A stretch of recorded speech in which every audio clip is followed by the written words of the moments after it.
mga kalagahino vlog. So, isang makulimlim na umaga sa ating lahat. At ngayon ay nasa biyahe na naman tayo or maarangkada na naman tayo. Bali, nag-release kami ng mga natirang blueprint kahapon. Ayan, and ngayon is magmimerienda muna kami ni Madam dito sa Big Mac.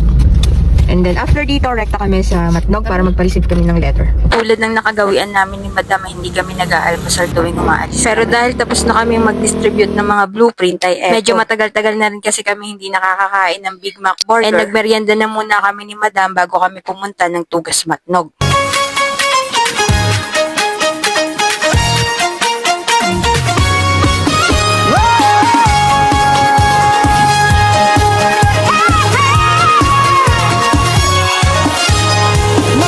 Dahil nabitin si Madam ay bumili muna siya ng tinapay bago kami pumunta sa prutasan. Bumili pala muna kami ng ilang pirasong prutas para kay Baby Arvis. Kahit nga maulan ngayong araw ay tinuloy pa rin namin yung pagdidistribute ng mga natirang blueprint dahil nga po tomorrow is Sunday. At kapag Sunday ay close kami. Bago nga po pala matapos ang video na to ay nais ko lang pong sobrang magpasalamat kay Ma'am Jana Guab, kay Ma'am Daisy Malin na naging parte na maisauli ulit sa akin ng aking cellphone. Nung nakaraan kasi ay nagmotor kami ni Madam at hindi ko napansin na nahulog pala ito sa bulsa ko. Napakabait niyo po at more blessings to come. At sa mga taong naging concern po at pumunta pa dito sa bahay, nagtanong at sinigurado kung nakuha ko na daw ang cellphone dahil nga po ito ay naipost sa Bulan Barter. Napakaswerte ko dahil napakatapat ng taong nakakuha nito. Buti na lang pala at ang way nila ay papunta sa Kapihan sa Bulod pero hindi talaga namin alam kung taga saan talaga Buong sila. Akala ko kasi talaga dahil naipost na siya sa Bulan ay sa Bulan Sentro ko na ito makukuha dahil hindi ata taga-Butag yung nakapulot. Buti na lamang at papunta pa lang sila sa Kapihan sa Bulod nung nakuha nila yung cellphone. Maraming salamat po sa inyong lahat. At sa puntong ito nga po ng buhay namin ni Madam ay binabaybay na namin ang kahabaan ng Matnog. Bale papunta po pala kami niyan sa Barangay Tugas Matnog. Papareceive po kasi kami kay Kapitan ng permission letter para sa gaganamping relocation survey sa mga susunod na araw. Halos nga pala hindi mabilang ang mga truck na nakaparada dito papuntang Matnog. Ito ay dahil siguro sa bungsod na masamang panahon. At habang nasa biyahe nga kami ay naikwento ni Madam na nakakatakot dahil meron ditong naganap na landslide. At sa kasamaang palad ay 2 buhay ang nasawi dahil sa pagguho ng lupa. Kaya nga sabi niya sa akin bago kami pumasok ng Matnog ay tutuloy pa ba kami? Ako nga ay tutuloy kami dahil hindi naman ganun kalakas yung ulan. Kaya doble at tripleng pag-iingat talaga ang ginagawa ko sa pagdadrive ko. At medyo ingat talaga ako sa mga bundok at patag na nadadaanan namin. Patingin-tingin ako sa mga gilid kung may bumabagsak na mga kokonting bato o maliliit na bato. Medyo napraning kasi ako sa kwento ni Madam Char. At di nga po nagtagal ay pumasok na kami papunta sa Barangay Tugas. Akala nga namin ay sa may bandang bungad lang yung barangay hall nila pero hindi pala. Maling akala lang pala ang inaakala namin ni Madam. Dahil ayon kay Kapitan ay 3.5 kilometers pala ang layo nito mula sa main road. Medyo makipot din pala ang daan dito at halos one way lang ang kanilang daan. Kaya habang tinutunton namin ang barangay hall nila ay napapaisip ako kung papaano ang gagawin ko kapag may nasalubong ako ng 4 wheels na medyo malapad din. Kasi kung motor at tricycle ay carry pa naman. Pero kung kaparehas ng laki siguro yung masasalubong namin ay super adjust ang gagawin ng bawat driver. Buti na lang at kinausap at binulungan muna ni Lord yung mga makakasalubong namin na driver na wag muna silang sumalubong. Char!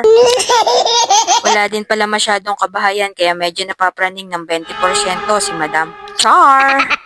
Di naman talaga maiiwasan na maramdaman ni Madam yon dahil nga po first time namin dito sa lugar. At di mo sigurado kung makakalusot ka pa ba hanggang dulo ng barangay dahil nga po kung may makakasalubong ka ay mahihirapan talagang mag-adjust. Pero syempre sa mga residente dito ay sanay na sila at gamay na nila yung daan dito. Nung papunta pa nga lang kami ay parang ang tagal na at parang ang haba ng biyahe namin papunta pa lang sa loob. Dahil kung hindi pa baba ay paahon ang ginagawa kong pagdadrive sa sasakyan. Dito nga sa puntong ito ay napapatanong na si Madam sa akin kung tama pa ba ang daan na tinatahak. Pero wala naman kasing ibang lilikuan kundi dito lang. Isang daan lang to mula nung pumasok kami kaya sigurado ako na hindi kami naliligaw. Gustuhin man namin magtanong pa kung nasa ng barangay hall ay wala kami ibang makitang tao kundi puro puno lang at kalsada. Pero pagkatapos ng 20% kaba ay ito ang bumungad sa amin na napakagandang ilog. Kaya nag-stop muna kami at kinuhanan ko ito ng video. Sabi ko nga kay Madam ay minsan dayo kami dito ng paglalaba. Char! Napakatahimik pala ng panirahan dito dahil wala kang ibang maririnig kundi agos ng huni ng ibon at pagaspas ng dahon na habang hinahampas ng hangin. Tapos sa dako pa roon ay nakakita rin kami ng ganitong ilog na karugtong nung nakita namin kanina. At mapapakanta ka na nga lang ng wag muna tayo umuwi. Boom! Panot! At At marahil sa puntong ito ng inyong buhay ay nagtatanong kayo kung taga saang probinsya kami galing. Kami po ay simpleng mamamayan ng Bulan, Sorsogon, na kung saan malalaman mo na nasa Sorsogon ka na sa ganda ng mga kalsada. At sa wakas ay nakakita na kami ng mga bubong ng bahay at mga indikasyon na narating na namin ang destinasyon na aming pinupuntahan. Actually, may mga pailan-ilan naman kaming bahay na nadaanan, pero ito pala yung pinaka-sentro. At pakiwari ko, ito na yung pinakadulo ng barangay nila. Pero, pakiwari ko lang naman yun. Char!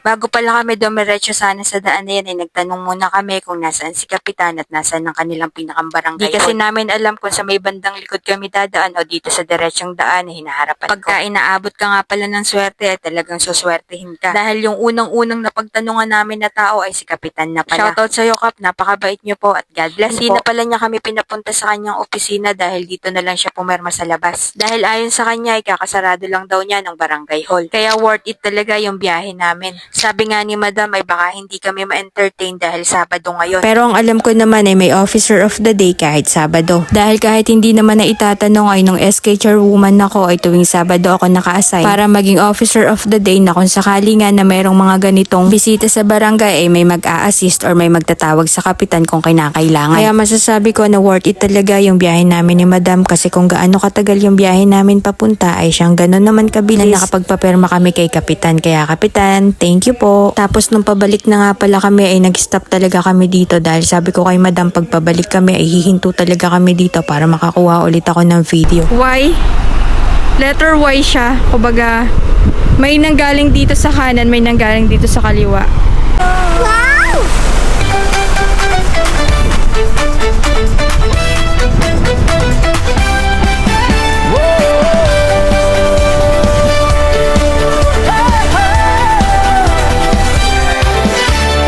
Nandito na sila Gachino, sama ka sa biyahe. Sa laot man o sa lupa, lagi kang may ngiti. Kahit Food trip or isang adventure na gagawin ulit.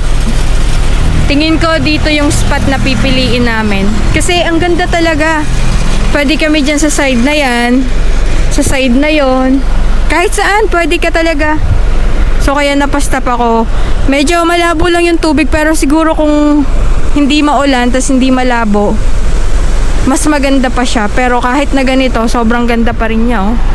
Kaya napastop ka. At kung nandito ka pa rin sa puntong ito ng aming video ay maraming salamat po. Ganun din po sa mga bago pa lamang nag-follow sa aming page. At sa mga bago pa lamang po na nakapanood ng aming video, palambing naman po na paki-follow naman po ng aming page. At kung kayo naman po ay naghahanap ng land surveyor or maninilip ng lupa, ay pwede nyo po kaming tawagan, i-PM or i-text sa mga numero na nakapin sa aming page. Paki-follow na rin po sana ng aming surveying page na MGM Surveying and Mapping Services Bulan Branch. Ganun din po sa aming ibang social media accounts. Ngayon pa lang po ay salamat. So paano po hanggang sa muli.